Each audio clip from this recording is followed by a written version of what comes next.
Let's head down towards Sussex County. We're just talking about roads being flooded. We're a growth area. There's been a lot of development down there. It seems like the infrastructure of the roads hasn't necessarily kept up with the number of homes being built, the number of people moving to the area. How, from a governmental standpoint, do you address some of those problems? Sussex County is being left out and left behind of equal funding from Dover and equal attention, quite frankly. The growth challenges, particularly in the coastal areas, but actually through much of Sussex and even some of Kent County, are among the hardest problems of growth in our country right now. It takes leadership to say no, to say we're going to grow and we're going to grow intelligently, smart growth. We're going to make sure that we preserve and grow open spaces. Our policy and our plans include expanding the number of open space acreage in our state by over 5,000 acres in my time as governor.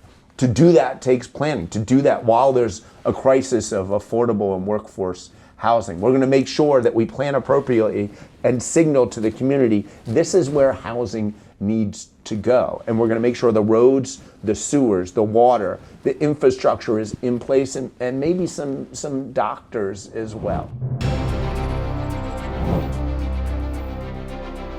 How do you help the people of Sussex County specifically? What is your pitch to them? To me, it's simple. Often you feel left out because you were, right? If you were the last guy picked on the game, but you got in the game, but you were still the last guy picked, you feel a little left out. But the reality is simple.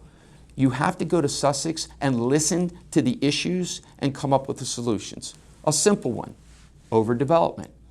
When you have hundreds of millions of dollars coming into your campaign, even though maybe you said you're not going to take money from builders, I don't know that I'd be able to trust that person if I'm worried about overdevelopment in Sussex.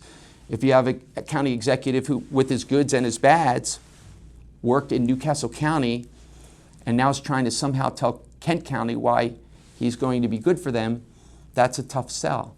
But when you got a guy who's run businesses in the entire state and then's been a rep representing 41 districts and now is in leadership, remember, I'm one of two Republicans north of the ditch.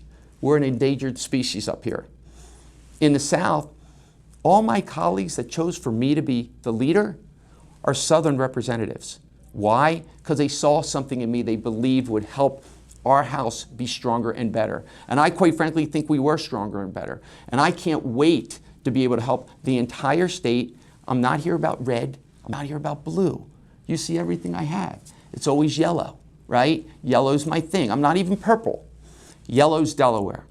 Ask me a question, let's figure out what's best for Delaware, and that's what we vote on.